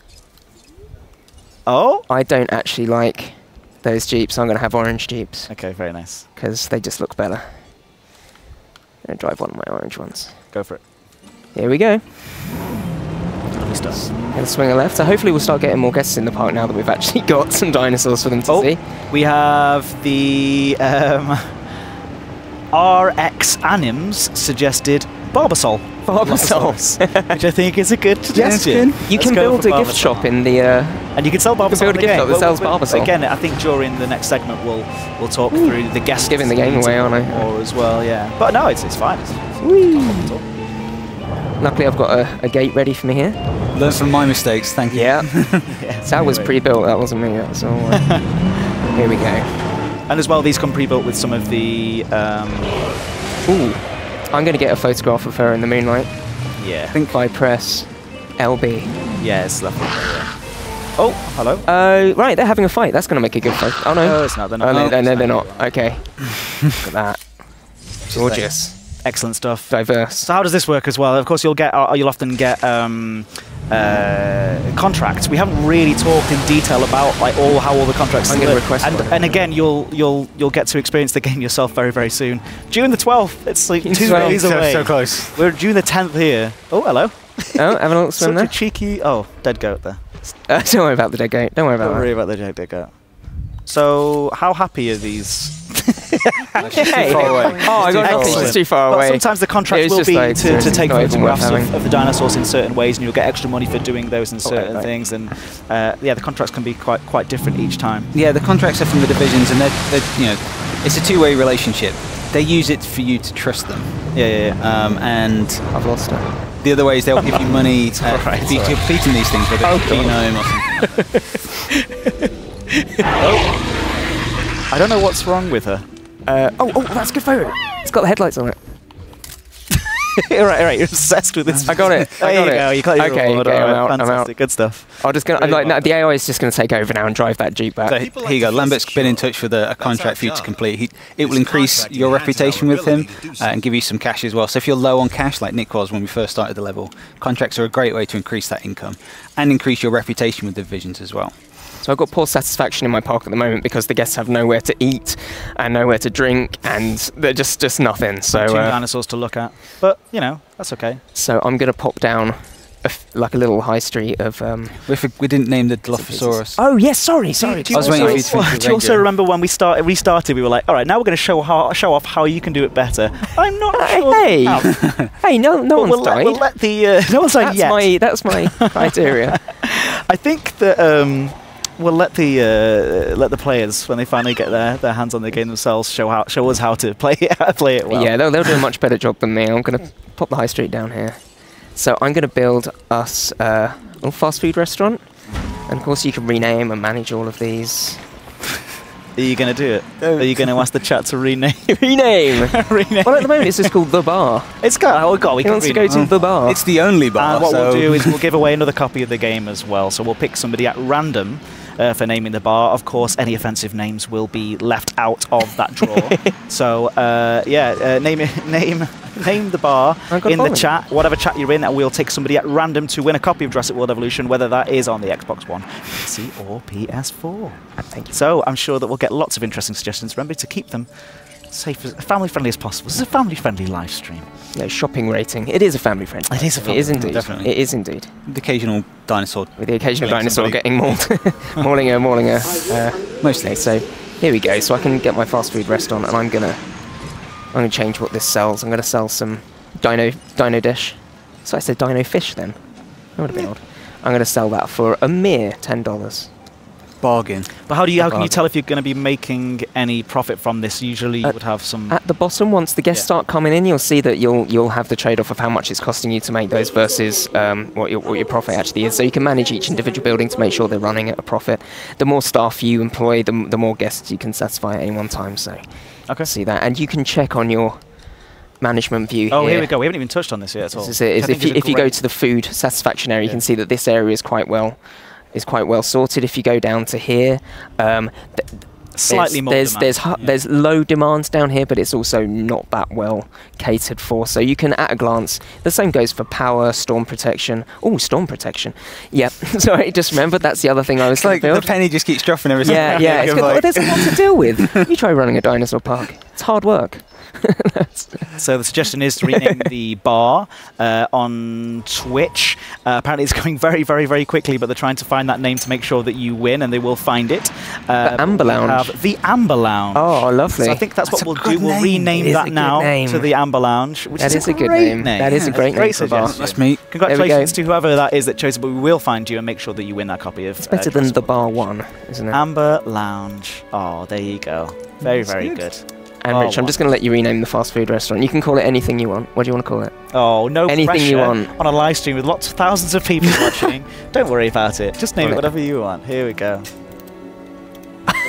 That's going to really confuse the guests. Oh, but I like you it. trickster. I like it. Very, very good. So how's my facility rating going? I should be getting some more satisfaction, I think, now that we've got some people coming in. Maybe, and as you can see, I also need to build them where there's more people as well, I think. The key is to make sure that your guest buildings are built around where there's demand. So there's always demand around your viewing galleries or your viewing platforms or your hotels if you have any, because people don't want to walk that far away. Do you regret letting me play the game yet? I'm just not convinced that you're doing very well. So the power station. No storms though. That's good. So far. I know. So far, I don't say that. How can we predict when those storms are going to come in or not? No, it's completely random. It's random. So we talk about. Well, some islands are more susceptible to storms, but you can't tell when they're going to come in. You'll get a brief warning before they come in. Right. If you've built the storm defense, right? If you've built storm defense, yeah, they'll let you know. Nick's only power station is currently having a power outage. So no matter how many substations he builds in this area, you've got no power. Oh, rich. So maybe what I need to do is build a backup power station. That might be a good idea. I do have a little bit of money in the bank, so I'm going to build one. This is going to cost half of my available funds, but I think it's probably going to be worth it to keep the park going. I'm going to pop it over here because nobody wants to look at it. Just, being really careful and conservative with all the space usage as well. Well, yeah, this is what I'm doing. Yeah. The jaunty music tells me it's going well. Yeah, the music's saying, don't worry, you're doing a great job.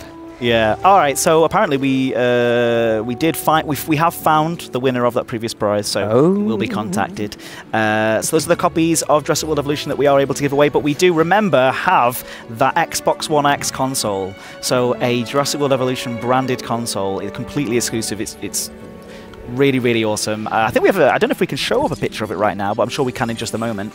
I've got no power. I've got to wait for my power to come back online. While Nick tries to manage this, because the penny just dropped again. I realised that I haven't got my my fossil centre getting the Metrocanthosaurus DNA. And it's an important part. You want to make sure that your dig teams are constantly going out and collecting new fossils, because dinosaur variety is a big part of your guess. Make sure that it's appealing to them. But also, how much genome you have. The more you have of each dinosaur, the more likely that they'll incubate. So you can reduce that chance of failure. And the more, gives you more options to edit in your gene slices, in your gene modification. So we've shown off what the game is like. We haven't exactly shown off how to be good at the game. But hey, that's for you. That's for you guys. Steady on there, Ed. Show us how good you can be with the game. But we do have, well, you can see at the bottom there, you can see that you've got not even half of a star on your star rating. And to progress through the game... And I started at 2. You've lost stars. I know why that is. That's because the power was out and it's just come back online. So you just wait for that star rating going to skyrocket. But you also so once you've increased those star ratings, that then unlocks the further levels. But then also the real challenge, the kind of hard mode, I suppose, is to hit that 5-star rating on each of those islands. That's right. Each island has a 5-star rating requirement, and once you hit that, you'll get a new unlock as well. So whether it's a dig team or some more. The way you took charge left an impression. Now he's got a bad star rating, Ed. So Nick, it's got back. So Nick completed a contract from Lambert to increase his facility rating. So you kind of proved you wrong there. We haven't even gone into the InGen database either. We haven't even talked about anything to do with that, or the story, or the lore. We've got lots to cover, and we will cover it hopefully in the next, roughly half an hour as well, looking at the, the Sandbox Mode, which we'll go to in just a second. But before we do that, a reminder of how to enter the competition. To be in for the chance to win the branded Jurassic World Evolution Xbox One X, all you have to do is post and tell us what your favourite dinosaur is, whether that's on Twitter or Instagram. But use the hashtag Jurassic World Evolution so we can find you. So just tell us what your favourite dinosaur is, whether that's a, I don't know, Parasaurolophus. Oh, easy for me to say. Parasaurolophus. Oh gosh, I should never have chosen Nick's that too one, easy. You can just like well done, straight Nick. away. Yeah, I'm a lot better at that than I am at like, Raptor. making the Simple. path. Velociraptor. Velociraptor for me. The fewer syllables, the better, Nick. All right, I want to say congratulations to Nick as well. You're no longer on screen anymore. You can carry on playing if you wish. I want to. But no one can see what you're doing. It's fun. I mean, having a nice time. Stop playing. I'm having a good time. No, so Nick, you obviously as head of animation, what does that entail? Working with these dinosaurs is quite a special thing, right? It's been incredibly special. So I'm a huge fan of Jurassic Park, Jurassic World, the whole franchise, always have been, and it's the main reason I became an animator. So we've got this opportunity to work with some incredibly good rigs and animation rigs and an amazingly talented animation rigs. Sorry, rigs. The rigs are they're like the puppets. Okay. That are built for us. So you get the model, and then our riggers rig up the model so that it can be puppeted about, and then that goes to our animaters, and they animate it, and they bring those beautiful and then we get this and it's gorgeous stuff on screen that you can see here. Where do you sort of when you sort of began coming up with these animations? Obviously, we get to see sort of in our game how these dinosaurs, these beautiful dinosaurs, are just living day to day, right? Which is. Whereas in the films you only get to see a snapshot of what they're doing when they're usually doing something, either eating or attacking something. So how was it a challenge to sort of build in those animations and work out how they sleep, or how they...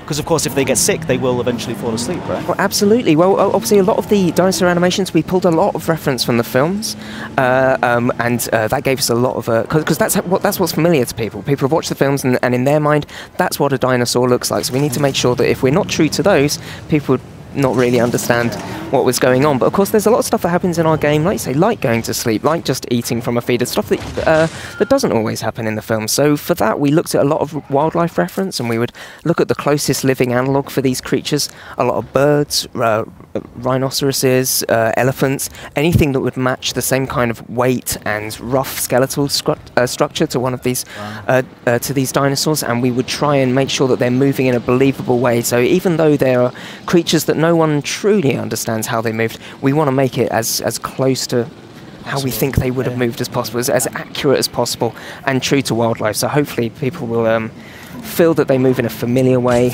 and in a believable way. Yeah, and again, I think we said this earlier on, but obviously they really are the star of the show. And they absolutely a lot of dinosaurs, and I think that's part of what drives you through the game, is unlocking these dinosaurs as you go, and sort of basically creating that perfect dinosaur and getting that dinosaur rating up, which we talked a little bit about earlier with dinosaur rating. But there are other ways, other than doing the bioengineering of dinosaurs, there are other ways to increase that dinosaur's stats. Can you tell us a little bit about that? Different values that feed into that are how much genome you have, whether you've modified it, but also there's a combat infamy rating as well. So if a dinosaur defeats another dinosaur in combat, we call it, if it kills another dinosaur, that will increase its rating as well. So you could genetically engineer a Triceratops that has a higher attack rating than a Tyrannosaurus Rex. Okay. And if that Triceratops beats the T-Rex, which is possible, it gains part of the rating from the T-Rex. So you can, because who wouldn't want to go all the way to Costa Rica to see the killer Triceratops? Yeah. So that kind of feeds into the rating as well. But that will also then, because the dinosaurs are dying, that drops the welfare of dinosaurs. Well, this is the thing, is that it's a trade-off between spectacle and just being wasteful with the dinosaurs. It's just another one of those loops that keep you going through. To get that 5-star rating on each island is a real challenge, right? It's quite difficult to do. So that's right. Well, you need to be perfectly looking after your dinosaurs, perfectly looking after your guests, have all that stuff unlocked, and it's definitely a big challenge, and make sure that you're in control of all that chaos. Having lots of dinosaur variety and having lots of different, but that also then makes it harder because you're trying to mix or keep happy all these dinosaurs and make sure that everyone's fine. So it can be a real challenge to get those high star ratings on each island. Okay, so I'll mention it one more time because after this next segment, after the Isla Nublar segment, which is going to be the Sandbox Mode, we are going to be drawing the winner for the Xbox One X. I'm going to mention it again. So hashtag Jurassic World Evolution on either Twitter or Instagram. Tell us what your favourite dinosaur is, and then you will be entered to the prize draw to win this beautiful looking thing. Lovely, I mean, look at the scratch marks across the front of it as well, like some sort of Velociraptor or something, some sort of Rex, some sort of console-hating dinosaur. Some console-hating dinosaur. Slash that, yeah. So make sure you tell us what your favorite dinosaur is on either Twitter or Instagram using that hashtag Jurassic World Evolution, and then we'll pick a winner at random after this next segment, which is, well, Rich. Why don't you tell us, how do people actually unlock this in the first place? So this is the sandbox mode for the game, right? Yeah, this is Isla Nublar, which is the sandbox level in the game, and the player gets this if they achieve a 4-star rating on the first island, Isla Matanceros. So it can be accessed by the player relatively quickly, but it's a sandbox mode that allows you to build anything you want without the restriction of money. You know, it's a true sandbox mode, but it's you have to progress through the game and unlock the dinosaurs and the buildings and the upgrades before you can put them in the sandbox. So you get access to it early, but you're really pushed to unlock the dinosaurs as you get through the game. Okay, and that also counts for the research, it counts for the building types that you've got, it counts for basically everything, all those different types of things. As you can see, we've got Betty, Bee, and Blanche, my brachiosaurs. Oh, very lovely. Look, golden girls. Lovely ladies. Hi there. So what I want people to do in the chat is maybe suggest something that they want to see us do here in the sandbox mode, and then our mod team will, our lovely behind the scenes team, by the way, thank you so much guys for modding today. It must have been quite an interesting challenge. We'll pick a subject, something that we can try to do in our part. And while we're doing that, why don't we have a look at the, well, controllable gyros? Yeah, let's just throw that in there. It's very quickly. This is one of my very favourite things to do in the whole game. Thought I'd do it before. Drive the gyrospheres away. Yeah, I know Rich gets to do this. So give us a challenge, a bit of a challenge, something to do like a challenge. That we can try to do in sandbox mode, and we'll do our very, very best. Can't promise it will be chaotic. Yeah, it probably will be. The thing I love about this mode is that you get to see the dinosaurs from the perspective of the guests, and it works so well. Right? Exactly. It's not until now that you get to really get the scale of these dinosaurs, and I think that's what really excites people about dinosaurs in the first place, is that there's just nothing alive that's this big walking around anymore. It's a great shame. They should really bring dinosaurs back. All right, those guys were great. We do have, as long as you're not in charge. Whilst we're peacefully looking at our beautiful dinosaurs there, Angel Graves on Facebook has asked for us to set up a dinosaur fight. In some sort of coliseum, I assume. No, I think you've just added that. Yeah, well, what I want to see is some sort of... And actually, it can show off like all sorts of different stuff, including building the path system there. We have our own very own animals barking in the background here as well. We do, yeah. Dogosaurus. Dogosaurus. All right, so yeah, talk us through what you're going to do to create this and set this. So if we're having a dino fight, I think we're going to need a new enclosure, so we need some space. So I'm going to clear out some of the forest over here. There's a lot of people asking for, and I'm going to say it, there's a lot of people asking for the Indominus Rex. I don't believe that you've unlocked it. I don't think we've got her unlocked. Now, that is a shame, and I'm very sorry to disappoint you. Very, very sorry to disappoint you. But what I will say is, we do want to leave some of the game for you to experience yourself, because remember, June the 12th, that's only 2 days. In some places, it turns I don't want to midnight. take that moment away from you, the moment where you breed your first Indominus. Yeah, absolutely. She's a bit different to the other ones. Like, she gets bred in a slightly different way. Oh. Yeah, it's slightly different. That's cool. It's good to know. And it's also going to be interesting for you guys to find out for yourselves as well when it launches on June the 12th, which is very, very, very, very soon. We can't wait to hear all your feedback about everything that you think about Jurassic World Evolution. We have, just to point out, just to tell you, as part of the community team at Frontier Developments, I want to sell to you our forums and our social media. So if you don't already, do visit our forums, Jurassic World Evolution forums. Just Google that and you'll find it, and join us on there, because we've already got a fantastic community. The Reddit community is really awesome too. It's been so cool watching those guys just grow and start to form this little community of their own, and they're like super passionate. And if you like football, do follow Rich Newbold. Wait a minute. Richard Newbold. Wait a minute. That's not. And he'll tell you all about what's happening in the football. I was going for a nice community message, Nick. Sorry. Into that. We are the community. It's all part of the community. No, exactly. But yeah, no, make sure you do find us on the forums, follow us on Twitter as well, JW_Evolution, because all of our latest news comes from there. So, what are you doing? So whilst you've been doing some lovely messages, well, thank you very building much. this combat arena. I did it for that compliment. That's the only reason I said it. So I built cleared some space out, put an enclosure in, connected up to this viewing gallery that was already here, but I'm going to add some viewing platforms as well, so that the guests can see it. Because, you know, we're nothing without the guests. Now, Rich, this doesn't say to me gladiatorial combat. Not yet. I think what we need is some sort of Thunderdome style hill that they can fight atop on, or a pit. I don't mind either way, but I want to see some terrain shaping. We're going to try and create our star, Triceratops, like we mentioned earlier. Well, that's true. We could possible. That is Richard's. I mean, you can't really predict what we.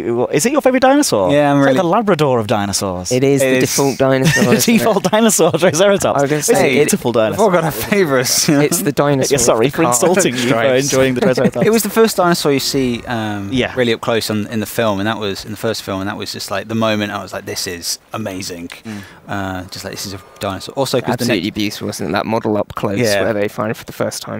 Also, because all the other dinosaurs you see in the film are like scary, and his teeth and his death, and I was just, you know, I was a little boy. A bit more chilled, isn't she? Right, we need to incubate a dinosaur. Yeah. We need dinosaurs for the dinosaur fight. So, while you're incubating these as well, I think we should look at the InGen database after you've done that. Yeah, I say so. Very good idea. Can we get a Triceratops and a T-Rex, because that's the classic Ray Harryhausen.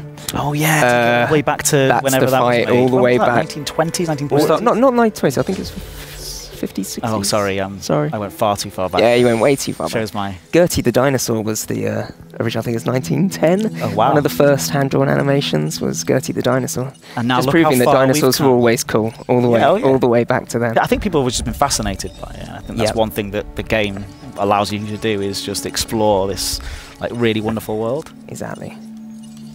And also with the InGen database, it's a chance to learn a little bit more about dinosaurs as well. You can learn about any of these guys. So I've incubated our Tyrannosaurus Rex and our Triceratops for our dino fight. So whilst that's going, I'll get into the InGen database. Yeah, let's have a look at it. Also, I want to say about the people are asking as well for the, and my pronunciation is terrible. Go on, Ed. Can you no, you've got to do it for me. A Giganotosaurus. The Giganotosaurus. That was amazing. Well, so you're very good at this. Yeah. It's almost as if you have a database I spent my entire childhood looking at dinosaurs. But you also have don't you have a database of pronunciations as well that you can listen to? Well, you sent. No, it's Rich. It was me. I used those for the voiceover sessions. But clearly, I didn't. I learned all mine from Dinosaurs magazine. You used to spell them all out phonetically. Oh, that's cute. That's very cool. That's nice. But yeah, so unfortunately, the Giganotosaurus. Oh, I'm so sorry. Look, I'm going to get better at this. I promise you guys. I'm going to get better at this. But we don't also have that unlocked as well. We do want you to experience some of this stuff for yourselves at home when it comes out on June the 12th. So I'm looking forward to seeing your screenshots for it all over Twitter and Instagram and things like that. I think it's time to do one more giveaway again. Yeah. Nick, remember, and don't be so chaotic this time, all right? Okay. But what would you like people to say in the chat in order for them to be entered into the random prize draw to win a copy of Jurassic World Evolution? Oh, my mind just goes to a quote that we can't put. No, we definitely can't. On there, can it be hashtag Muldoon's socks? Yeah, sure. Hashtag Muldoon's socks. Is that like a possessive Muldoon's socks? Like what, 2 S's? Like, are we going for Muldoon's, like socks that belong to Muldoon? Apostrophe or not? Let's not be too okay. Look, worried about that. I'm a stickler for that kind of I know you are, but for the sake of that. All right, okay. Great stuff. So in the chat, write down Muldoon socks and somebody will be drawn at random from the 4 chats. No matter what chat you're in, whether that's on Mixer, Facebook, Twitch or YouTube, you will be drawn at random to win a copy of Jurassic World Evolution. So what are you doing now, Rich? So I'm just putting in the feeders for our T-Rex. We said we were going to talk about InGen database. We did, yeah. I was on it for a while. I was having a browse. Talk us through it. Talk us through it. So the InGen database is made up of various details about the game. It's the dinosaurs, the dig sites, or an archive of information about the characters or the diseases in your game, or some memo logs that you unlock as you progress through the game. The story is that you kind of inherited this database after everything went wrong in Jurassic World. This was kind of one of the remnants from the computers there that you managed to scrounge. So we put together information about the dinosaurs themselves. So if you really like the detail and the lore behind the game, it's a place for you to learn that. So you can you get a lot of descriptions about the dinosaurs, where they were originally discovered. So it's the scientific accuracy that we went on to make sure. Tom, you've told me about this. No, it was during rehearsals. All right, so we'll be giving away that Xbox One X console in a bit. We'll be contacting you, the winner, for that in just a moment. We'll give that away towards the end of the stream. So here we go. Are we ready yet? Are the dinosaurs out there? With the terrain? No, I mean, can you get like some fences and make a pinch point for the fight to take place? Nick, you seem almost a little too disappointed. I don't want just to dance around each other and No, I think I prefer my hill, Nick. It's like you've never built a dinosaur arena before. How often do you build dinosaur arenas? Nearly done with the Rex as well. Done. Ding. And release. I wish we'd had the microwave ding. The microwave ding when it's ready, when it's fully cooked. Very good. Here we go. And also we get to see this. And you get to hear this astonishing roar as well. Oh, in the sunlight.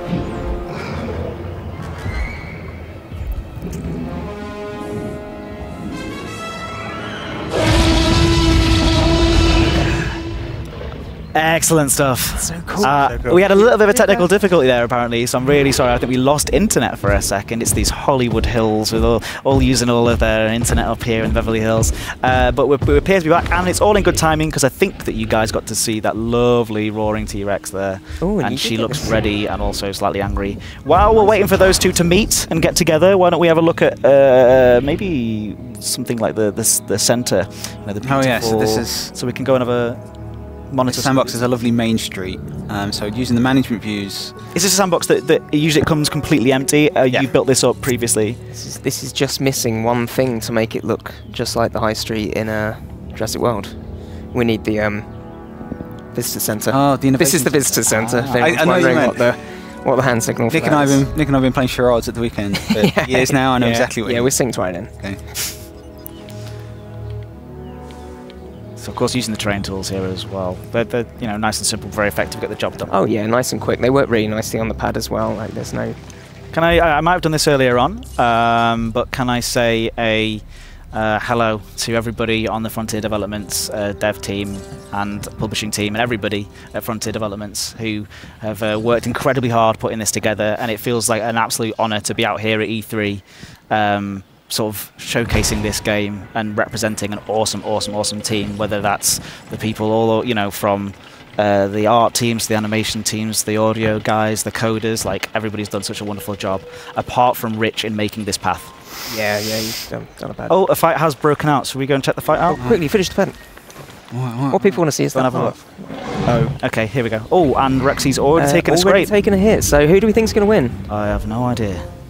I think they're pacing. I think it's going to try.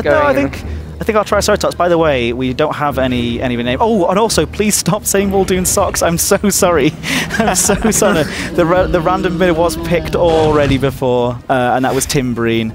Although the Muldoon Socks is... Oh, they've got bored of fighting one another.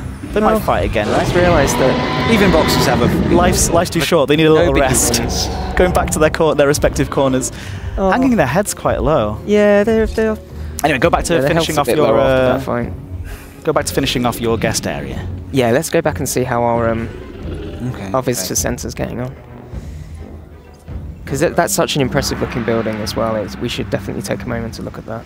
Yeah, it's really, really awesome. There's lovely details on this. You've got like the fossils embedded into the doors and... slightly wonky path that you've got there going on there. I had to build it. I was trying to take my time. I was being considered, and then I had two people counting to go see a dinosaur fight. I told you that it would eventually. I just threw the time grade into us just shouting things at you. I'm so sorry for that. Thanks everyone as well for coming along to watch tonight. It's been a lot of fun for us to showcase the game for the very first time. Oh, there you go. Fight's kicked back off again. Come on then. Oh, she's not looking good. No, I think Triceratops is going to pull it off. I think she's got it. Oh. Ed Lewis, the death knell of any fight. Just a casual snap of the neck there for Triceratops. Well, that settles that. Showing off. I think she's probably going to proceed to eat that. And then the casual announcement of the... Dead dinosaur. Munching the meat. There she is. There you go. Well, it can go either way, actually. Normally Triceratops and T-Rex is pretty close. And it looks awesome when it does. Yeah, I kind of like it when the T-Rex. All right, so why don't we go back and check out the visitor center one last time before we say goodbye to everybody and announce the winner of the Xbox One X console, which is super cool. Yeah, and there we go. Look at that. Look at that thing. Well, what does the Innovation Centre do? What does it actually do? The Innovation Centre is one of the division buildings. So each division, once you hit a certain reputation with them, will give you access to a new building. So the Innovation Centre is Isaac's for the entertainment division. It means that when you have it in your park, if you have a high reputation with Isaac, with the entertainment division, your profit will go up exponentially. So if you're really targeting a specific division, put down one of their operation centres down and you'll really start making a lot of money. It's going to bring a lot of tourists to the park. Yeah, rather than scientists and security guards, it's going to be a lot of guests as well. Although it does say unlimited money there as well, that you can see that there is a star rating, so you can also 5-star the Isla Nublar, right? Okay. Yeah. I mean, shout out to the building artists that this really beautiful looking they've building done, there. Again, done a great job. All right, well, I think it might be time for us to announce the winner of the Xbox One X exclusive. Richard Newbold? It's down. I'm so sorry. It's not. Let me just check. Sorry. No, it's not Richard Newbold. Oh, I think that was a nice touch. We do have the winner, and the winner was completely picked at random, and it's quite a big announcement. So yeah, drum roll. It is, of course, for the Xbox One X, the Jurassic World Evolution branded Xbox One X, which is very fancy indeed. The winner of the console, and there it is up on screen. Congratulations go to Corporal Hitman. Corporal Hitman, completely chosen at random. Corporal Hitman. I didn't know that Hitmen had rankings. That's right, It's good to know. It's good to know. Every day is a school day. Absolutely, and they said that the Indominus Rex is their favourite dinosaur because of the hybrid features it has from the different creatures, which is a very good answer. So thank you everybody so much for joining in. And again, if you did miss out on that Xbox One X, remember that Rich tomorrow is going to be on the iBuyPower PC live stream at 10 AM PT, where they're going to be giving away a branded PC, which is very, very cool. All right, so thank you so much, guys. I think that's it. Remember, June the 12th. That's so close now. Jurassic World Evolution is going to be out, and you guys are going to be playing it. We cannot wait to see what you think about it. Please, we absolutely love all of your feedback. It's awesome to see people so excited for this game, and we hope to keep that excitement going as well. So head over to JurassicWorldEvolution.com if you haven't already, and there's lots of links on there, lots of forum links, lots of community links, social links, but also a place to pre-order if you haven't already done so. So JurassicWorldEvolution.com for that. 2 days away! 2 days away! I'm so excited to see what people think. So Nick Rogers, thank you so much. Thank you. Come back and do a stream again with us in future. Any day of the week. I love it. Twitch.tv/Frontier Developments. If you aren't already following that channel, please do so as well, because we'll be doing lots of live streams there, inviting dev guests on, giveaways, sneak previews of things in future, perhaps. Who knows? So do follow that channel. Richard Newbold, thank you so much. Thank you so much. Thank you so much for executive producing this live stream as well. You did an executive job. Yeah, I know you did a great job. And thank you to everybody at home as well for being absolutely awesome and watching today. It's been a real pleasure to do this live stream for you. Look out for lots of content over E3. We'll be all over the place and all over our social media channels. But until then, we'll see you very, very soon. Thank you so much. Goodbye.